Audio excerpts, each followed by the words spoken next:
I am Hera, queen of the gods, but I was not always this way. Once, I was just Hera, and Zeus, he was no king, he was just Zeus. No unmatched power, no court with expectations and hierarchy, no control over the universe. It was just us. My sisters Demeter and Hestia, my brothers Poseidon and Hades.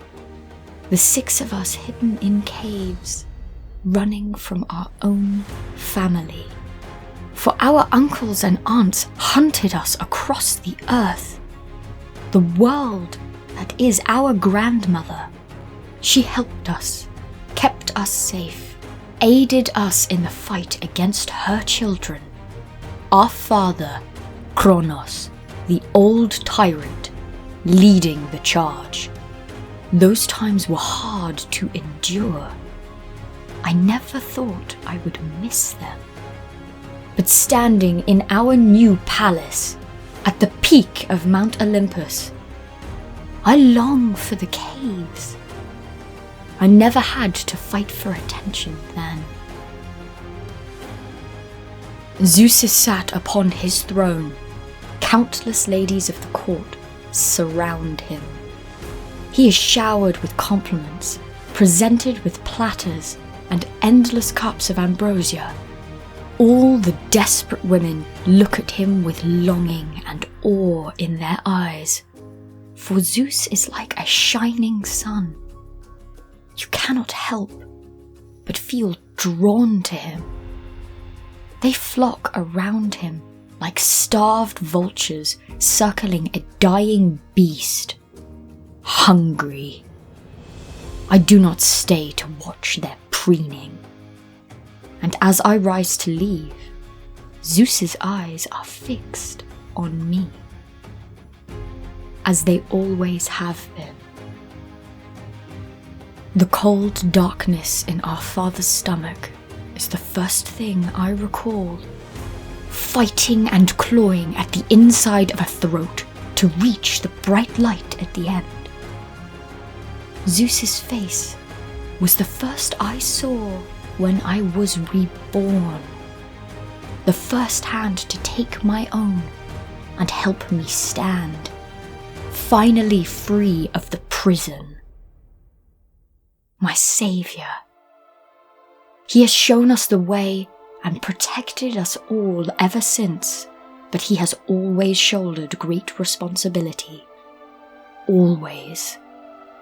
Since his birth, he has played the role the universe required of him. Rebel, warrior, leader, king. Even now I see it. He married his first wife, the great titaness Metis, to unite the torn family. Now Olympians and titans stand together in harmony, but I knew he did not love her. He never looked at her with passion, with the fire in his eyes that I see when he looks at me. Metis is now gone, and the Titan goddesses draw attention to themselves, hoping to be his next queen, for there is something in Zeus that is magnetic. A draw, a pull, a gravity about him. And Zeus is wiser than ever, changed by his experience with Metis. Athena helped smooth all worries at his behaviour, the flashes of our father displayed that day. Feasts, festivals, and celebrations were thrown in the honour of the king's firstborn daughter. Athena distracted the court, and a strenuous peace was put in place. With the king no longer tied down in the political marriage, he must secure his position. I thought with his newfound freedom, he would choose me. But he is not truly free, and will never be. Zeus is our king, ruler of the world, master of gods, goddesses, immortals and mortals alike. He must play his role, and the universe has gaps. The old Titan gods now trapped in Tartarus, their original roles empty and needing to be filled. He must supply the demand. And so, I watch him get to work, whispering sweet nothings, choosing each partner carefully, pursuing and wooing their hearts, minds and bodies with such ease. And yet, each night, when the feast or festival is done, when his coupling is over and the moon begins to set, he wanders the mountainside. And somehow, he finds me.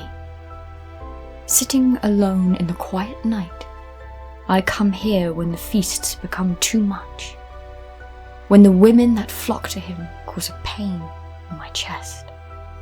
I stay until I can bear it no longer. I admire the stars and think back to the old caves where we would be inseparable, seldom going anywhere without the other in tow. After his duties, once his passions have passed, he searches for me. Wherever I have hidden that night, he always finds me. And we talk. We talk of everything and nothing. Even though he is with others, I know I am the only one who truly understands him. The boy he was before the throne, and the man he must be now. It is enough to have these moments, for now. That is, until the sun rises and we separate, back to the palace where our roles must be played. But in the morning sun, I feel cold. His presence is brighter than any fire, star, or sun. The heat, the tension between us lingers and crackles like lightning. I know to be alone with him is dangerous, but it is addicting, and I do not want to give it up. I will not. He is mine, and I am his, so I will wait, no matter how long it may take. At the advice of our mother Rhea, he wins Titanesses first, Themis. With her they birth the Horae, the seasons. Then Eurino, and they bring forth the charities. I understand. We are chained to the roles we must play. But watching it all became too much to bear when I find Demeter and Zeus together, drunken on ambrosia, taking the form of two snakes. I feel as if my very soul screams at the sight. They entwined, slithering together at the peak of a feast, and I slip away.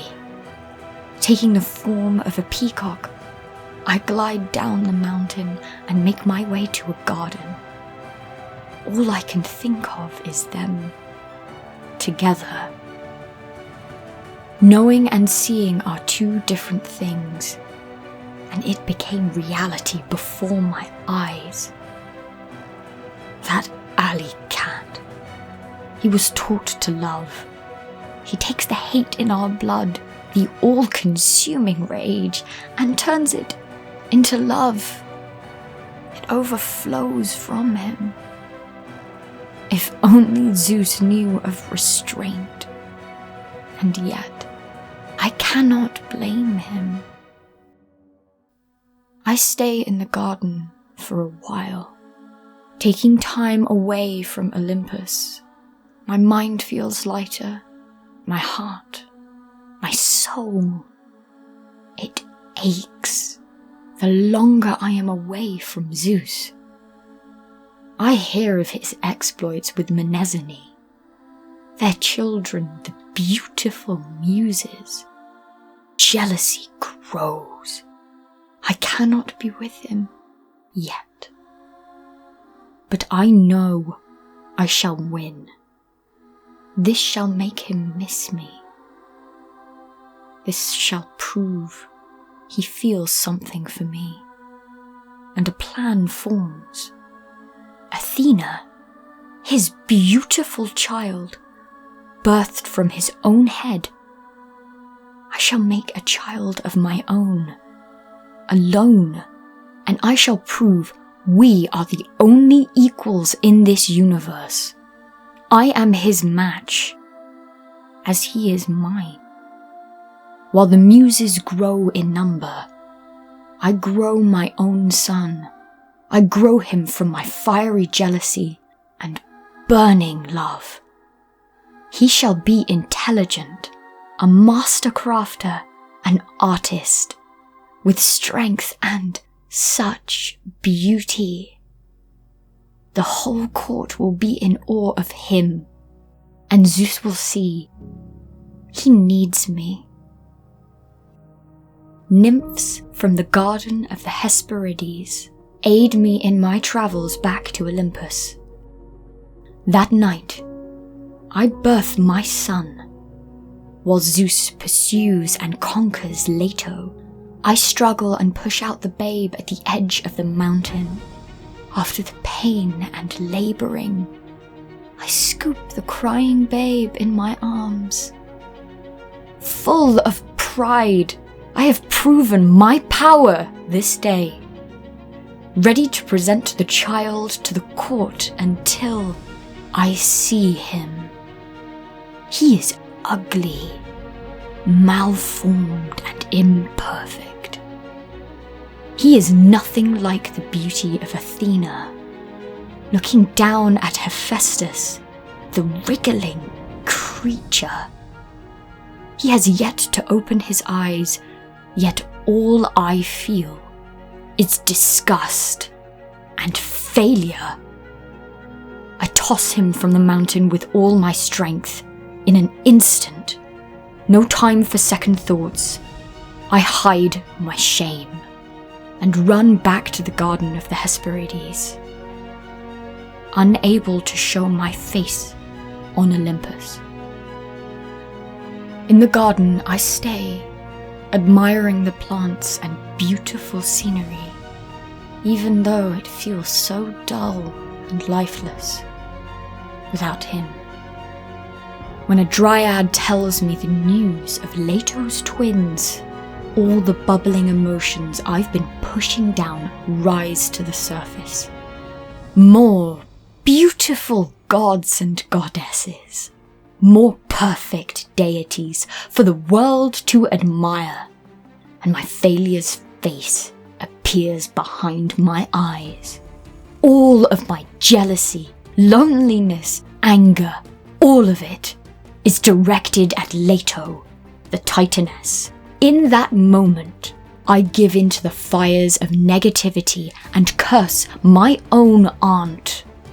May her birthing be painful, long and miserable. May she be alone in her misery, as I was. I take a walk around the gardens. I think of ways to punish Zeus and look to the great mountain in the distance. Then I think of my uncle, the Titan Atlas. He who is forever forced to hold the skies above our heads, and Zeus, who placed him there. Even now in my anger, I long to see him. At times, I hate the power he has over me. But even then, I knew he would be mine. I did not have to wait long. I feel Zeus's presence before I see him. Power and radiance emanating from his soul. It's like waves. I am sat in the gardens, surrounded by nymphs and flowers. He comes to me. He brings warmth and life with him. When I turn to see his face, it feels as if I have been underwater, drowning until this moment. When our eyes meet, it is the first breath of fresh air I have felt in weeks. He sits beside me and begins pouring sweet nothings into my ear, finally turning his attention solely back to me. But he tries to woo me as he did the rest, as King Zeus, not just Zeus. And I am insulted. He and I both know we are different. I am different to him than all the rest. I am disgusted he would try to win me this way. I reject him, and he is shocked. His eyes search mine, confused and hurt, that after all this, longing that I would refuse him. Zeus and I know that I have waited for him, but I will not be won so easily. He leaves in a huff, frustrated and still confused. I have waited for him, yes, but he will have to earn my hand. Now, he shall wait for me. The next day, clouds cover the blue skies. The sun is blocked from view. Rains begin, winds blow, and the waters come down even harder. Sleet to hail. I run to shelter from the storm, and am stopped in my tracks. For a small cuckoo is caught in the middle of it, chirping so sadly, it flaps desperately against the winds, and I feel it once more. The power, the radiance, the heat, all from the bird. I know it is Zeus. I know this is a performance. But a hailstone hits his wing too hard, and he begins to fall, plummeting through the air. Yet, I run to catch the fragile creature, and I take it to the safety of a cave. The storm of his doing does not let up, but he stays in the form of the bird with a broken wing. It takes weeks to heal, just the two of us in the cave together. I am cold and distant at first, for he has wounded my pride. But it begins to change as we spend more time together. And in this state, he has shown he trusts me. He has allowed himself to be weak, small, and vulnerable around me. All this time I have allowed myself to feel weak, betrayed by his actions. Am I not a goddess? Am I not Hera, Olympian goddess, part of the gods that took down a tyrant? He is not stronger or better than I. We are equals. And in these caves, I am reminded of our beginning. Younger than we are now, more naive perhaps. But my feelings, my love for him, has not changed. The dawn is rising when I take the small cuckoo form that is Zeus into my arms. I draw it close to my heart, and I whisper the words he wants to hear. I love you. Zeus transforms in a flash of golden light into his true form. We speak as we once did then, in whispered voices in the morning sunshine. In that cave, I promise to be his wife, his equal, his queen. But I ask a promise in return. I know of his passions, his duties, his urges. But he swears to me that he will not lie with a goddess in our court again, and to be discreet with all other dalliances. For I am the goddess of marriage, and I will not be dishonoured, even by him. Mortals, the mud people on earth, they do not matter. The goddesses of the past, they do not matter. The promise we make to each other, the promise that we two together will last. That is all that matters in this universe now. And after all these years, he is mine.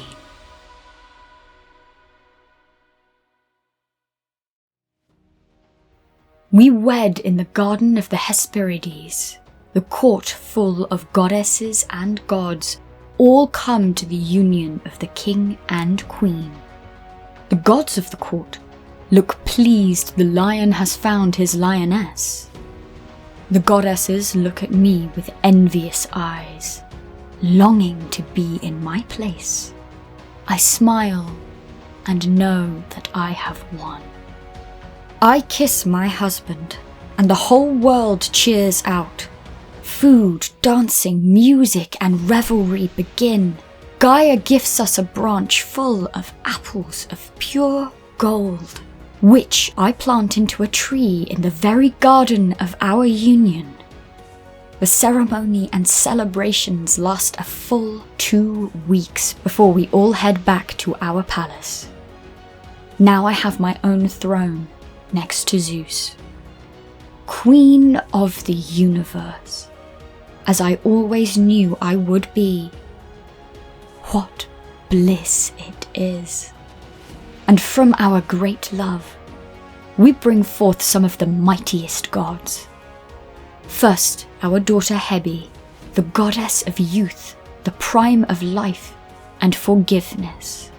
She is the physical manifestation of our love, from its early days until now. She is our puppy love and our forgiveness of past transgressions. And she is so beautiful. Then we have our first son, Ares, the god of war. He comes from the tough times in our life. He is courage, bravery, the valor necessary to fight in war.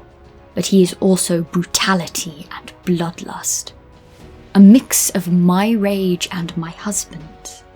And our final child, our daughter, Ilithia, the goddess of childbirth and midwifery. She brings relief, comfort, and aid to all those bringing life into the world. And our court feels nearly complete. My aunts and sisters, all forgiven and living together at the peak of Olympus. This is why I waited. I knew our love is true. Mortal women will come and go.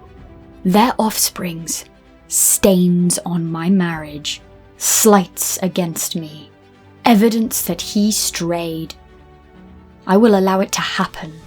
But I cannot let it go unpunished.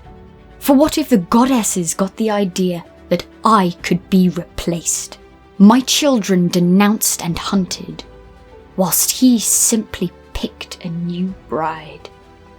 No, he came to make me his queen. I am not some dalliance to relieve his passions. It has always been he and I, and it shall always be. Together, we lead the immortals and mortals. We share our joy and love with all, and rule together.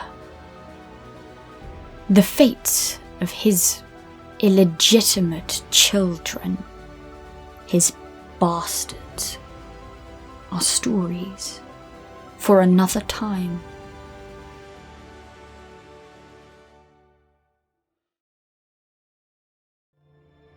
Living Mythology is our attempt to bring the stories of our ancestors back to life. They explained their universe through the medium of their religions. Their gods were not distant beings of academic study. They were living, breathing entities that reflected the wants, needs, good and evil in the very heart of humanity. We only wish to encourage others to study the deep and rich cultures of our forebears. We hope you have enjoyed our labours. If so, then do consider liking and subscribing. If you wish to support improvement in our endeavour, then we do have a Patreon as well. Until next time, be good to all, but most especially yourself.